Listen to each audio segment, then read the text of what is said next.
ஓம் ஸ்ரீமன்னாராயணாய நம. நாராயண குரு அகில குரு பகவன் நமஸ்தே. நம்ம நாராயணியத்தில் 4 தசகங்கள் வரைக்கும் பாஷ்யம் பார்த்தோம். அதாவது அஷ்டாங்க யோகத்தை பற்றின தசகத்தை முடிச்சிருக்கோம். அடுத்து விராட் புருஷ உற்பத்தி அப்படின்ற 5வது தசகத்தை இப்போ நம்ம பார்க்க போகிறோம்.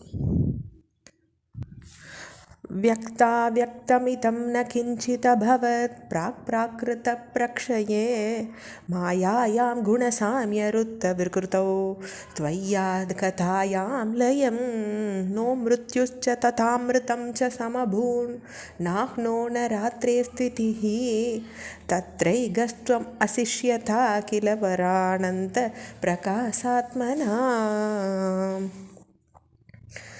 இதில் பிராகிருத பிரக்ஷயே, இது பிராகிருத பிரளயத்தை குறிக்கிற வார்த்தையாக இருக்குது. நம்ம முந்தைய மகா பிரளயத்தில் மாயையானது உங்ககிட்ட லயமடைஞ்சு விகாரம் இல்லாமல் குணசாமிய அவஸ்தையை அடைஞ்சிருக்கும் பொழுது, அதாவது மாயாயாம் குணசாமிய ருத்த விகிருத்தவ் அப்படின்னு சொல்கிறார்.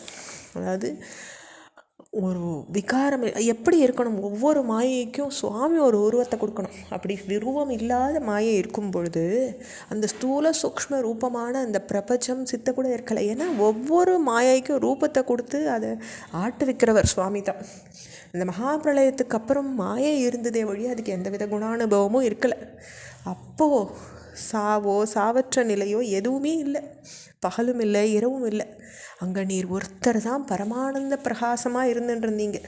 அதை தான் இந்த இடத்துல சொல்கிறா, மிருத்யுஷ்ச ததாமிருதம் ச சமபூன் நாஹ்னோன ராத்திரியே ஸ்திதி.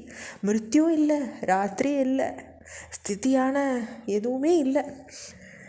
அப்போ எதுவுமே இல்லாத நிலையில் பரானந்த பிரகாசாத்மனா, பரமானந்த பிரகாசமாக நீர் மட்டும்தானப்பா இருந்தீர் அப்படின்னு கேட்குறார் நாராயணன்.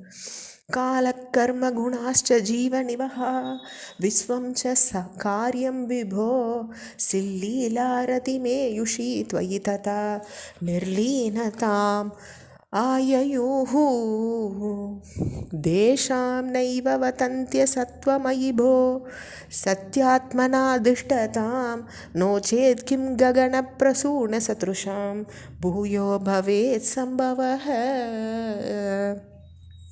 பிரபோ, அப்போ நீர் சிதானந்த லீலையில் லயிச்சிருக்கிற காலம் அது.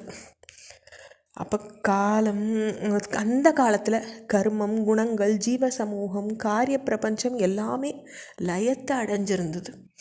அவை இல்லாமல் போயிட்டதா அது அவர் பட்டறிப்பை இந்த இடத்துல சொல்லலை.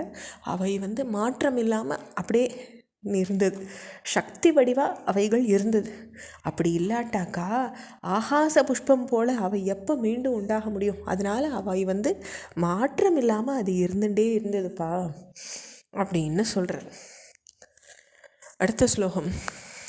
ஏவம் சத்வி பரார்த்த கால விகதா வீக்ஷாம்சி ஸ்ருக்ஷாத்மிகம் விப்ராணே த்வயி சுஷுக்பே त्रिभुवनी भावाय माया स्वयं माया तक्कलु कालचक्रतिर् अखिला दृष्टं स्वभावोऽपि च प्रातुर्भूय गुणान् विकास्य विततुस् तस्या सहाय क्रियाम्. இப்படி 2 பரார்த்த காலம் முடிஞ்சுடுறது. நீர் சிருஷ்டியை தொடங்கணுன்ற ஒரு ஈக்ஷணையை செஞ்ச பொழுது 3 உலகங்களுக்கும் ஒரு உற்பத்திக்காக மாயை தானாகவே உண்டாச்சு. மாயையிலேருந்து காலசக்தி உண்டாச்சு. எல்லா ஜீவர்களுடைய அதிர்ஷ்டமாக இருந்த கர்மங்களும் ஸ்வபாவமும் முளைச்சி குணங்களும் வளர செஞ்சு மாயையும் அதுக்கு உதவி புரிஞ்சுது. இதில் அதை தான் ஒவ்வொரு ஸ்வபாவம், இதோ திருஷ்டம் ஸ்வபாவோ விச பிராதூர் பூய குணான் விகாசிய விததுஸ். அப்போது இந்த இடத்துல ஒரு குணங்களும் அந்த மாயைக்கு உதவி புரிஞ்சு எல்லா சக்திகளையும் தானே ஆவிர்பவிச்சுண்டது. 2 பரார்த்த காலம் அப்படின்னா இந்த இடத்துல 2 பரார்த்தம்னு சொல்கிறான். 2 பரார்த்த காலம்னாக்கா ஒரு பரம்ன்றது ஒரு பிரம்மாவனுடைய ஆயுட்காலம். பிரம்ம பிரளயத்துக்கு பின்ன அவ்வளவு காலம் விஷ்ணுவனுடைய யோக நிறுத்திர இருக்கிறதுனால 2 பரார்த்த காலம் அவர் நித்ரை பண்ணுறார் அப்படின்னு ஆறுது. இதோட நம்ம 3 ஸ்லோகங்களை பூர்த்தி பண்ணிக்கிறோம் 5வது தசகத்தில். ஓம் ஸ்ரீமன் நாராயணாய நமஹ.